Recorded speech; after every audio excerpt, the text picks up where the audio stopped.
Welcome to the 2 Decades Too Late podcast, everybody. I'm Brad, hanging out with Josh. Yo. If you missed that, I didn't have my mic in front of me. Yeah. So that's cool. Nailed it. Because it's a podcast. Yep. This is a podcast in which we review albums that are turning 20 years old, mostly metal for whatever it's worth. We have 4 different parameters that we rate the album on. Each one of us individually gives a score of 1 through 5 for each parameter. So that's a total of 20 points up for grabs from each of us for the album, and a total of 40 points up for grabs total. Yeah. Total. I did it again. I said total like 3 times. Yeah. Sick. I was very excited for today's. Yeah. What are we doing this week? We are doing Miss Machine by the Dillinger Escape Plan. I don't say the when I say their band name, but it is definitely officially in their name. It for sure is. And I don't say Escape Plan either. It's Dillinger. Dillinger, yeah. Yeah. Honestly, if you're listening to this and you haven't heard this album, hey, that's weird. Yeah. Probably. But yeah, you too probably just call them Dillinger, because that's what everyone calls them. Or Depp, as some people choose to abbreviate in reviews. I'm I don't like start that calling that. Yeah, no, I don't either. That is the worst. So then Depp would be an acronym.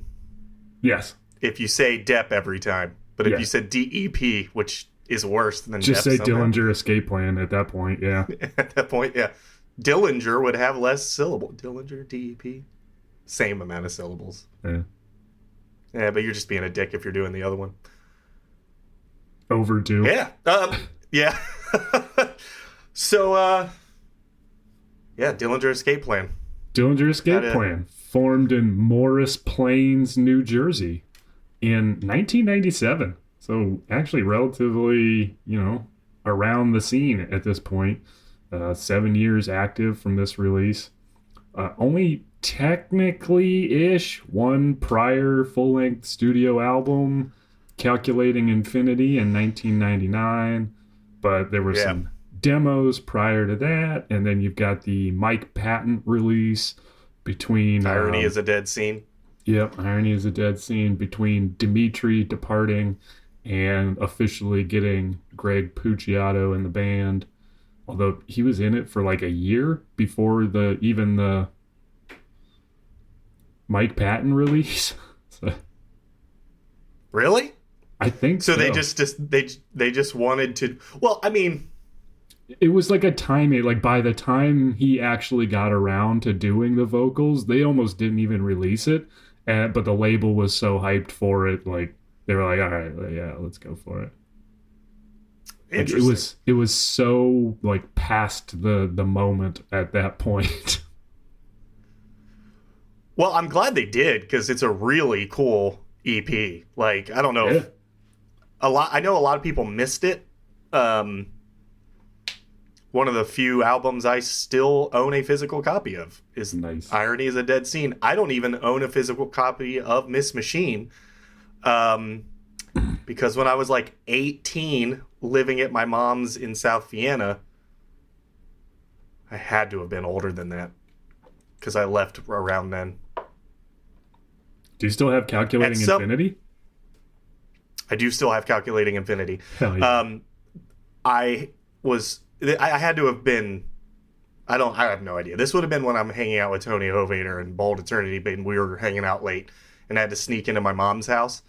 And nice. I was sneaking through the window, and everything was going really well, but I had forgotten that Miss Machine was in my pocket, and I broke Miss Machine on the windowsill and woke up everybody in the house. Yeah. No. Oh, Brian! Oh no! It's going under the fridge. Oh, we are going to have ants. That's one of the funniest fucking Family Guy bits. Yeah, it is really good. I watched Family Guy yesterday after we talked about it. Nice. The new episodes are great. Awesome. Anyway. Yeah, Dillinger. Apparently, also either still together or back together for a brief stint. Dimitri's back with the band. They're going to do like a 25th anniversary of Calculating Infinity. Yeah, I saw man, and Ben Weinman is hyping it something fierce, as he should. I mean, yeah, that's going to be a huge deal. But I don't know. I wouldn't personally be super pumped for that. I like Calculating Infinity, but I like Miss Machine roughly 10,000 times more. Well, like we're probably going to talk about that.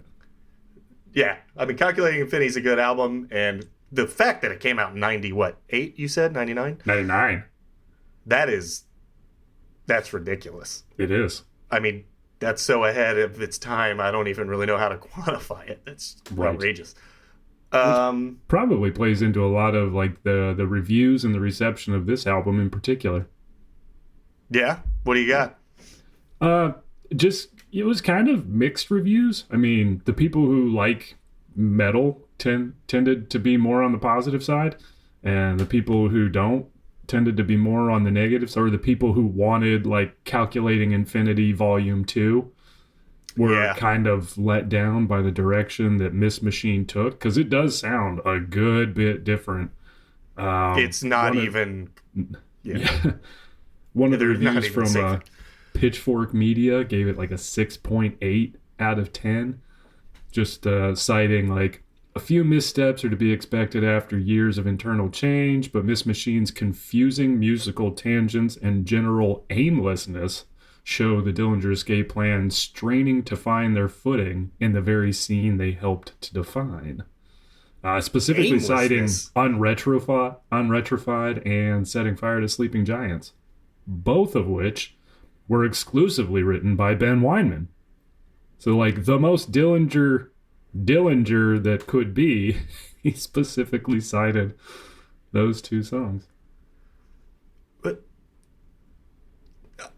the album is anything but aimless. It's coming from Calculating Infinity, you could interpret it that way. I could see how somebody could make that assumption. My argument would be the exact opposite. Like, oh really? Calculating Infinity is a mess, an awesome mess. I mean, I love that album, but it's just chaos for like 30-some minutes. It is absolute chaos, but I think it fits more nicely into a purely like niche mathcore genre, to where like the genres for this album, you know, you got metalcore, mathcore, gothic metal, avant-garde metal. So like this is really taking that sound that they had and broadening it to what they would, you know, eventually continue to refine. And after 5 years, like, good for not making Calculating Infinity 2. Well, and like, there's no way to know it at the time, because I don't know if you remember this, but like, you and I went together and bought this the day it came out, and then we went to the skate park and we listened to it from the mall to the skate park.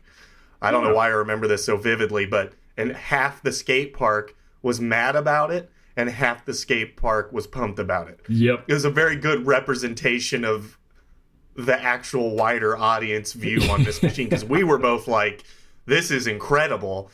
And I remember the one dude, he was in Eric's first band. I can't remember his name. He's like a punk rock kid, but he was just like, no, this is so stupid. Calculating Infinity. They just got soft. I'm like, calm the fuck down. They just wrote different music. Like, even at a time where most of us were like, I don't like change, we were like, man, this shit's good. Yeah. Man, that's wild. I feel like I could have a lot of conversations now that with people about that, now that you've explained. I never would have put it like that. It's so weird. Anyway, that's interesting. More interesting than normal, even. Yeah. After 5 years in the side projects, like Greg Puciato was in an industrial band, like also at the time, and you know, the Dillinger Escape Plan proper was hanging out doing the stuff with Mike Patton. So like his influence on the band, like there was a lot of influences coming together to create this particular album at this particular time. Yeah, and Yeah. Huh. And good. I'm glad because there are moments, and we can definitely get into it. There are moments on this album that like straight up sounds like track 5, Phone Home. Oh yeah. There's the part in the second verse that if you told me it was Mike Patton doing the vocals over the second verse of that song, I would believe you. Even knowing that it's not, but like it's Greg Puciato doing Mike Patton. Yeah. And it's awesome. It's really well. I mean, Greg Puciato's vocal range is absurd. It is the amount absolutely. of shit he can do. Yeah. Yeah. And he must be doing it right too, which it doesn't sound like it, but he's been doing it for 20 years. Yeah. So, yeah. And doing it again. Still. Yeah. Better lovers. I am very happy they're around. They somewhat fill a void. Keith Buckley his thing sucks. Like I just can't believe he's in such a bad. Anyway, so Dillinger Escape Plan Machine starts off with Panasonic Youth. That's a way. That's a way to start an album. That is a way to start an album for sure. I personally think it's cool. I have no idea if this is on purpose, but if I got a new vocalist in a band, it's a pretty good flex to have him be the first thing you hear. Yeah. Or that person be the first thing you hear. Because it's like, oh, we're good. Yeah. We're good. This is fine. That part, at least, is totally fine. And it shouldn't have been like a surprise to anybody because, like I said, he'd been in the band like almost maybe more than a year, around a year by the time this album even released. Well, when the 2003 Hellfest DVD came out that we watched until it was like dust in a DVD player, right? He is the vocalist for them at that festival. Mm-hmm. He blows fire, and it's real sick. Yep. No, he doesn't blow fire. Someone comes out and blows fire while he's like just on people, as he was wont to do. Which, I mean, his wiki alone, if you're interested in these dudes, that's even a cool read. He's just a pretty awesome dude, seemingly. It's also very rare to like everything about a band for me. Like, I like this band's music. I like their attitude. I like their beliefs. I like literally everything. Like, Ben Wyman he saves animals on his farm and rehabilitates them. They're all anti-religion. It's just everything about these dudes. I'm so sad that they're not a band anymore. Because it's very rare. I usually have some problem with a band somewhere because of their people. I mean, that's just how it is. Not everything can be awesome, but because by and large, people aren't always awesome. Yep. These dudes just like they're cocky on purpose. They get in fights with douchebag bands openly. Like, and it's just, did you hear the whole thing about them in Avenged Sevenfold? No. They went on tour. Avenged Sevenfold supported them, and they acted like complete asshole rock stars, even though they were no one. They were like stealing shit from Dillinger's catering stuff without talking to them. They didn't introduce themselves until like the 4th or 5th show because they thought they were above it. So Dillinger all took fake stage names like Avenged Sevenfold does, and they're like really fucking funny. I want to say Chris Penny's was Corpse Fucker Penny, and it was just and they absolutely bashed the fuck out of those dudes. And when you read the whole thing, and now Avenged Sevenfold even was like, yeah, we sucked, that was on us.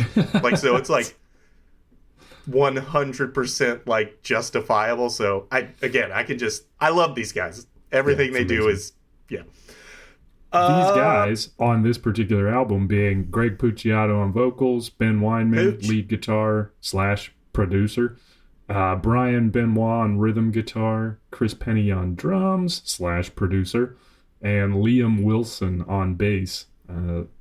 First album for this bassist too. Yeah, which, well done. You know how to pick them, Weinman. It's,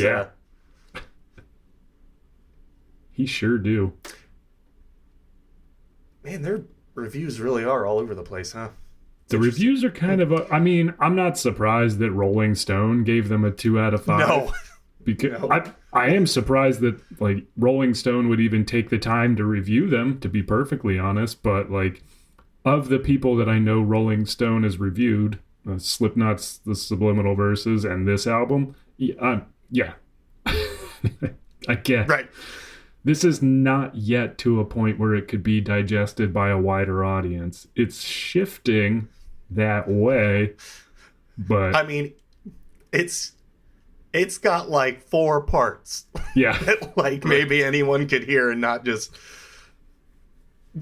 have no idea what to do with, because it is just crazy. But yeah, that's fair. I'm actually surprised they gave it 2.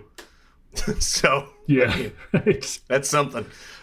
But yeah, this was Chris Penny's last album, and I think Brian Benoit's last album. No way.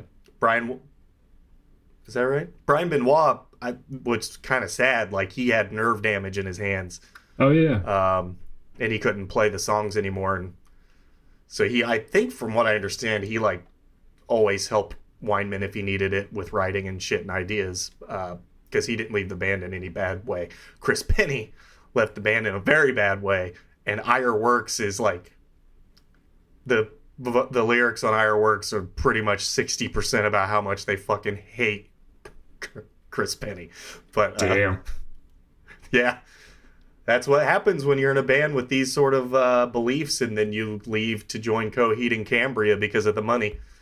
Yeah. You're not going to be well received by those people, probably. That album's really good though, and the drums are really good on it.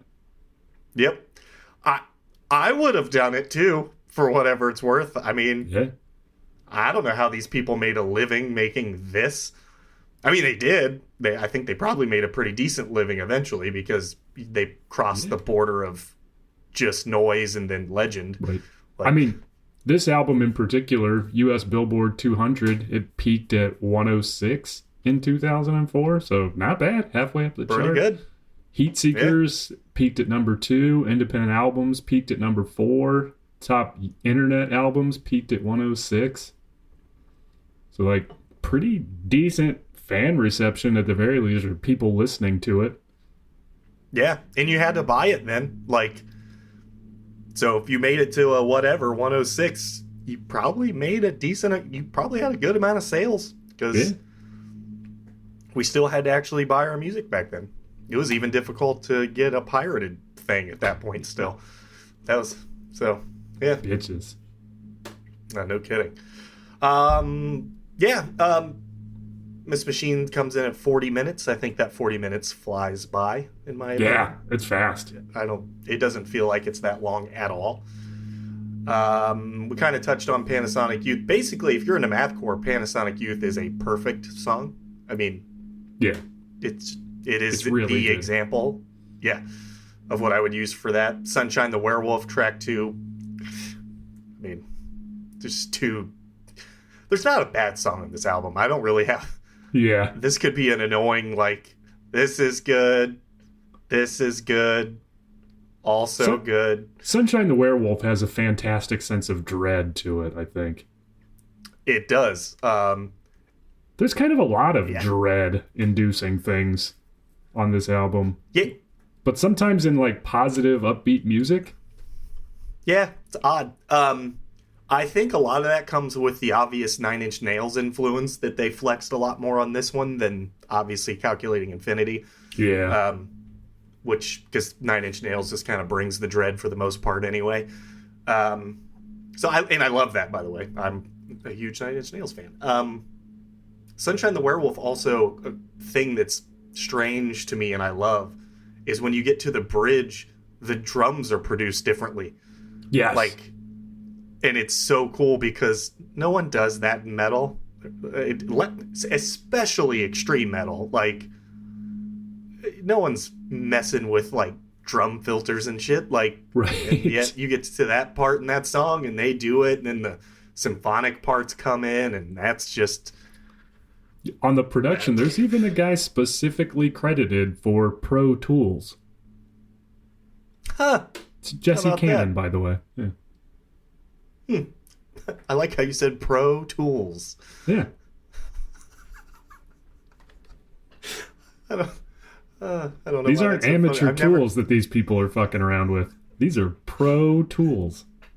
I'm just the space you're giving it is so. I've never heard it called just Pro Tools, but now I am always going to call it Pro Tools. No different than what I said. No different whatsoever. It's totally different. That shouldn't be that funny. It is. I'm glad. Yeah, Sunshine the Werewolf, great song. There's not even where they put the Crutchfield tongs, the instrumental. I don't even know if you would call it that. At track 7 is exactly where it should be, because We Are the Storm at track 6 might be the heaviest song on the album. It's bonkers. And then it goes into the catchiest song on the album, arguably. I mean, there are some other parts, but Setting Fire to Sleeping Giants at track 8. And so that's even perfectly placed. Track 7 is exactly where I'd put that. And yeah.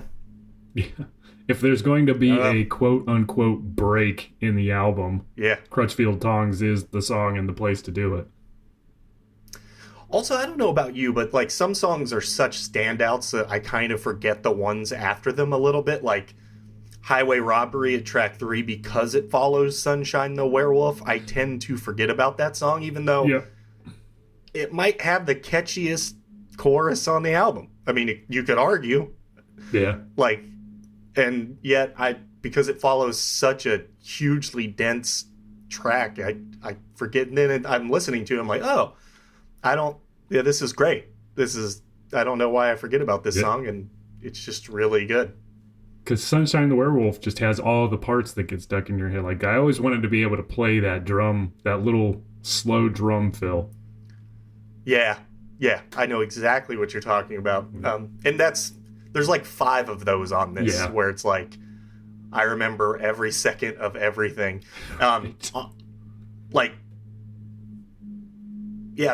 We Are the Storm at track 6 at the end, when they come back into the heavy part after the really cool slowdown part, where the production there is just bananas. There's just so much shit going on. But when they come back and Penny starts following the gallops in the riff with his kick drum, it's the closest thing that Dillinger gets to a breakdown, and it's just quite good. There is a lot going on this album. And it's all good. It's all really well put together. Yeah. I don't know what specific call outs you have. I mean, it's just every song. That's the thing. That's why I don't find any of it aimless at all. It flows perfectly from one thing to the next, and nothing seems forced or out of place, even though all of it's weird and out of place technically. I was going to say, there's a lot more influences on display than Calculating Infinity. So I guess if you're considering it in that manner, it could appear aimless. They're just trying a bunch of stuff. But this is still that era where you couldn't wear your influences on your sleeve like this. Yeah, true enough. And I will say, if you go to Ironworks, it's this, but you can tell it's just they got it a little more down. Yeah, for sure. But fair enough. You're right. I'm stuck on this because I've never heard that word used for this, even though obviously it does make sense in a way. It's just my big takeaway after listening to it again was just how good the flow of the album is, and it shouldn't be because it's so much shit all over the place. But at the same time, it just he's a masterful songwriter. So, I don't know. I am also going to assume this is going to be another 3-song pick for the playlist, because Setting Fire to Sleeping Giants, it has to is be, this album's Overcome. Yeah. Okay. Cool. I'm glad. And you're gonna pick Panasonic Youth, or you'll surprise me and you're not. I will say that. Remember when we started this, and I was pissed that we started it on Unearth Oncoming Storm, and I'm like, this is the hardest possible album to start this thing on. This is worse. This album is much more difficult than Oncoming Storm, because I genuinely, I straight up do not have a negative opinion about a single part on the album. Yeah. Like, I mean, there's some details, we'll get into it with the reviews, but as far as just the music, I got nothing. Like, the songwriting, it's crazy. I forgot how much I liked Baby's First Coffin. It's so good. And to be honestly, between Setting Fire and Unretrified, like, it's nice. Yeah. It's perfect. That's exactly where that should be. Also, hard to read the song title of that without immediately picturing something super sad. So well done there. No problem. Baby's First Coffin. Yay. Also on the Underworld soundtrack, which I don't think I realized. Oh, I didn't know that either. I mean, do you have anything else you want to... Again, I don't want to be annoying, and it would be really easy to be annoying about this album. But, all right. Review? Just a couple of weird facts, I guess. Yeah, go for it. Go for it. Pucciato demoed for the band, auditioned for the band by doing a demo of 43% Burnt. He did two versions. One where he sang the lyrics that were there, and one where he wrote his own lyrics for the song. So I think that's interesting. Super cool. Yeah. And then this album produced three music videos, all of which were directed by Josh Graham from Neurosis.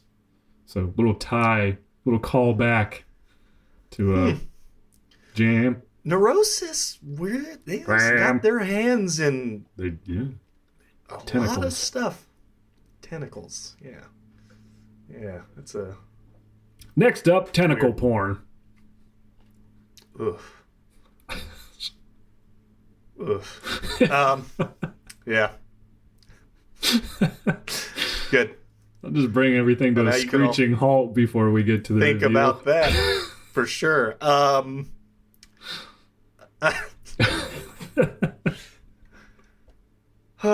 man. Yeah. I mean, yeah. I don't have anything else to add. Let's get to it. Yeah. Yes. Yeah. Review.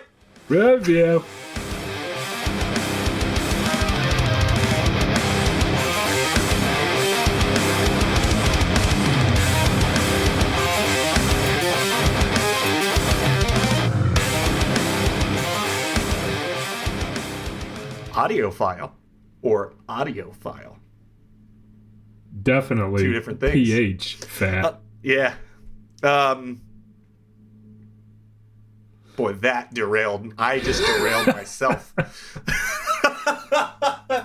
But yeah, I do a weird clap where I'm not actually clapping. I'm slapping my hand, and Josh has to watch me do that. So it's probably pretty weird.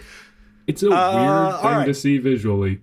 In fact, if you're listening to this, go find somebody near you and ask them to clap, and then ask them to slap one of their hands and see what they do. Yeah, please do that. I want to hear about it too. That's hilarious. Yeah, film it and put it in the comments, please. Yeah. Right. All right, so up first, maybe the weirdest part of a weird album. What do you think about the album art on this one? I've never... It just has always been what it is. Correct me if I'm wrong, on the inside of the jacket, does it make like more of a clear picture? Like they do this thing over again and it looks more like a face, right? Yeah. Okay. Yeah, for sure. I mean, it's a picture with a bunch of images that kind of look like you're looking down the barrel of a blender. And it's very appropriate for what the music that follows is. So I gave it a 4. Hmm. I mean, it's on grid paper. It's got small text. Like, I like what's going on. I don't like it, but I like it. Well, I feel the exact same way, which is why I gave it a 2. That's super fair. You got one away from a perfect. I got one away from the worst. For this exact same logic and thought process, which is or we cool. Both took a divergent step from the middle. Yeah, true. That's honestly what it was. I was like, I just don't know if I can land on a 3. But I know it's not a 1 because I know there's purpose behind it. I loved it when it came out because I thought it was like just. I don't know how to explain this. Like, I thought it was just above my head. And like, they're so good at everything else that this probably is so smart and means something. And I'm sure that it does. They don't do anything half-assed. But now I look at it and I'm just like, even if that might make it worse if that actually is the case. But all right, interesting. Coincidentally, artwork and direction was credited to Brian Montuori. And layout and design was credited to Dimitri Minikakis, or however you say his last name. The original singer, vocalist. Yeah, that's cool. Yeah. So he left the band on good terms to pursue like graphic design. So yeah, I mean, I think from what I understand, most of the people that left the band, it was decent. Like it wasn't terrible, other than Chris Penny. Almost like a surprising amount like ended in tragedy. You mentioned the guitar player with the left arm basically nerve damage stuff. And then I think it was the previous bassist who was in like a fender bender, so not a bad car accident, but he was like bending down to pick up a CD off the floorboards and like caused a spinal rupture that paralyzed him from the waist down. Oh my God, I did not know that. That's awful. Yeah, and then like Ben Weinman was massively injured, on one. So like, they went hard. Yeah, I mean, if you look up pictures of Dillinger, like 75% of them, someone is bleeding. Like, they're, and that's why they stopped. I mean. Yeah. They broke up because they were like, we're not going to do Dillinger at 90%. And it's like, as much as you could still write the music, though. I mean, I understand it. I get it. Honestly, this is just a personal thing because I'm sad that they're not making music anymore because they don't have a bad album at all. They're one of the few that every single release was just as good, if not better, than the last. And once they stopped, it was very sad. Same year that ETID broke up, or right around? Ooh, similar time frame? Very sad. Hate it. Very sad. Production then versus now. What are your thoughts on that? I remember at the time thinking that the production was absolutely amazing. Because it probably was at the time. And to get all the bits and pieces in there and all the shit that they were playing with, like you said, like drum filters and pro tools. I don't know. I don't know why it's so funny, but it's hilarious. So anyway. Like, it was definitely very high quality, but on listening to it now, like the production seems a little muddy now, just with all the shit that they have going on. Some bits are really great, and I had noted in like Highway Robbery that the bass is turned up super loud for a part. So it's like, I don't know if they're featuring it or if that's intentional, but all that to say is I would have put it at a 5 for sure in 2004, but now it's got to get knocked down to a 4. Okay. I landed on a 4 too. I do think I didn't find any of it muddy, but there's very little low end in this thing. Like the kick drum really doesn't come through very well, and I wish that it would. And the bass tends to come through not so much because of the low end that it should be coming through as, but like you said, it just seems like when it's prevalent, it seems like they turned it up, which is normal. I'm not saying that's a bad choice or anything. And when the bass is prevalent, it's super sick. I mean, his bass lines are crazy. Really so yeah, I landed on a 4 too. It just, it is still very good. And if you can have all that come through, that's impressive. And especially because, I mean, we have bands that were doing 75% less and stuff not coming through at all. So it's like, the fact that they could do it is like, makes some other bands look even worse. But yeah, I landed on a 4 as well. Idiots. Seriously. What are you using, amateur tools?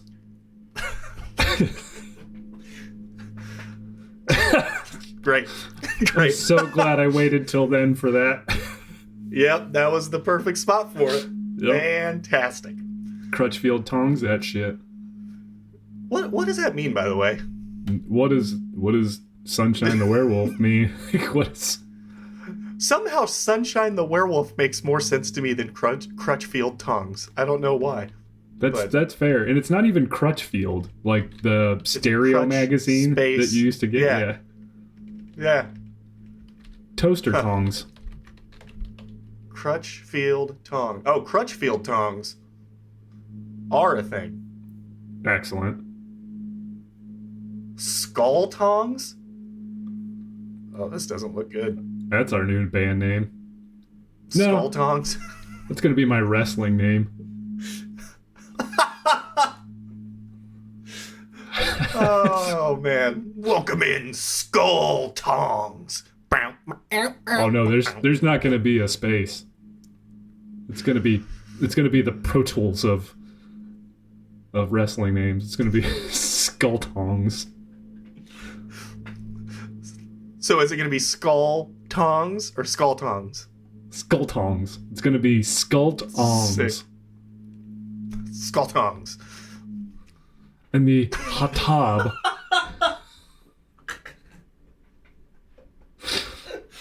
I'm going to be saying Skull Tongs the rest of the day. Oh, for sure. Oh, hey, how much paprika do I put in this? About 2 Skull Tongs?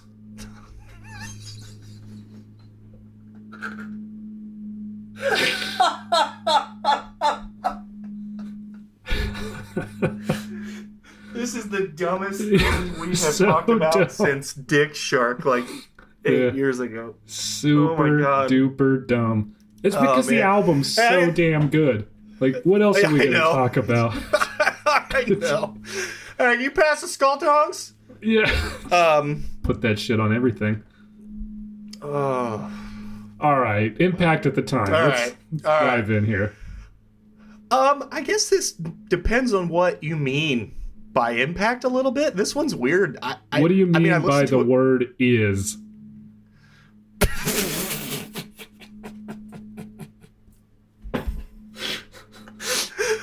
Oh, man.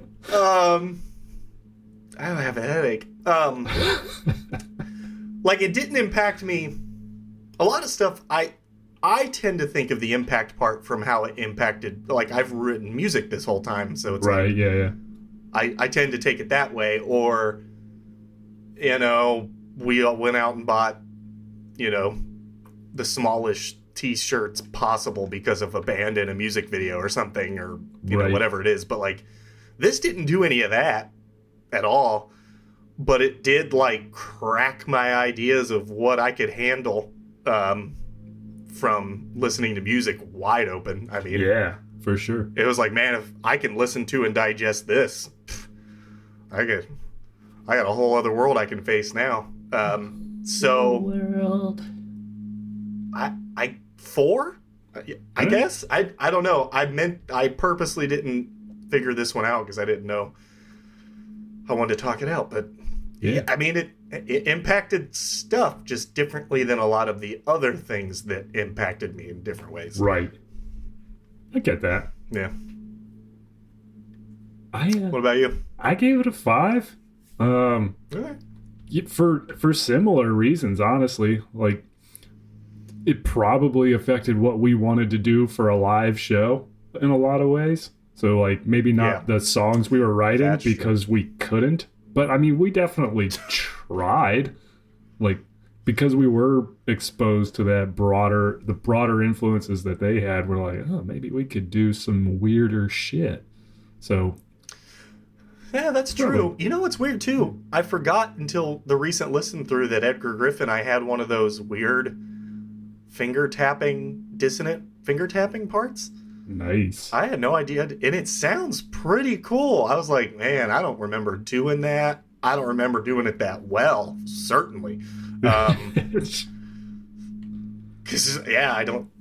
so that's kind of cool. And I guess I wouldn't have done that if this didn't exist. So that's a good point. I was going to say, I wouldn't say we necessarily wrote to imitate, but we definitely adapted to being able to try some cooler shit. Like, oh, Dillinger's awesome, and they're weird as fuck. Like, maybe we could do some weirder stuff. Like, throw in a weird dissonant thing here, and let's slow it down here maybe, and I don't know, try to do jazz and fail miserably and come up with something completely different. Yeah. Ugh, I don't like that. People just stopped coming. Man. Such a good such a good American Dad joke. Are we really doing this? That's that's on the podcast. Yep, that's staying. It's buried in there. You can't cut that out. No, I'm not cutting that out. All right, so how much did you enjoy listening to it today? 5. I mean, I don't really have anything else to say. It was a blast. It's always been a blast. It's still as good as it ever was. Musically, it hasn't aged at all. Like, no. Because this is the only thing that is this. Like, there's nothing else to compare it to. Dillinger is Dillinger, and no one else is Dillinger. So it's like, you can only compare them to their albums. Right. So and they're all good. Yeah. I was actually listening to this down in the kitchen. Like, Ashley was out getting groceries, and I was cleaning up the kitchen a little bit. And I had this on, prepping for talking about it. And she walks in, and she's like, oh, is this Dillinger? I was like, yeah. She's like, how did I know? I was like, because Dillinger sounds like Dillinger, and no one else does. Nope. It's unmistakable. Like, it's just, it's... Even Greg Puciato's other side projects don't sound like Dillinger. I mean, he sounds like him. Yeah. And that's a testament to how versatile he is. Yeah. But, no, I mean, like, Kill or Be Killed, you're never going to listen to Kill or Be Killed. I didn't need him to be able to play guitar also. No, I didn't either. That's just obnoxious. Yeah. Also, I'm glad he stopped doing that live because, like, come on. Yeah. Really? People are going to go see Kill or Be Killed and be pumped that you're standing still with a guitar? No. Absolutely not. Great band, by the way. Yeah. 2 very good albums. So I guess... all right. Yeah, I gave it a 5. Yeah, I already put it in. Good. Not a surprise at all. So that gives you a total of 18 out of 20. Flex. And me a 15 out of 20 for a total of 33. That's actually lower than I expected. Oh, it's the album art. Yeah, it's the album art. Which I get. Yep. I mean... Yeah. Well, what do you... I feel... It actually makes me feel terrible. Like, I'm just staring at my 2 now going... Right. Can I justify a change? But I can't. I don't like it. I think it's... But yeah, still pretty sick. 33. This is another situation, everyone, where 33, even though that is a high score, is still not indicative of how good this album is. Right. Like, it's just... Because when you're listening to an album, do you care about the album art? Absolutely not. No. Anyway. It's just a little bonus. What is sprinkles. Yeah. We already said this, but we will be adding... This seems to be happening an awful lot all of a sudden. But I'm going to add track 8, Setting Fire to Sleeping Giants, to the playlist. It's an absolute must. Yeah. So other than that song, what is your favorite song on the album? Well, since I didn't have to pick that one, it's Unretrified. Yep, that's the one I knew you were gonna pick. Yeah. And I'm glad because that gave me room to pick something else. So, hell yeah. I still don't fucking know though. It's so hard on.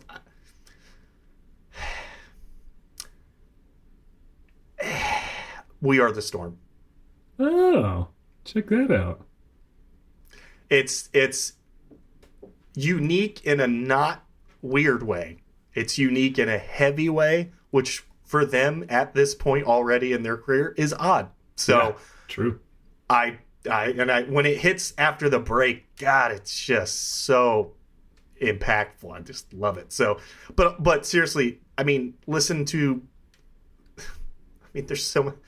Listen to the whole tough. album. Just this 40 is very. minutes. This is tough. It goes by fast.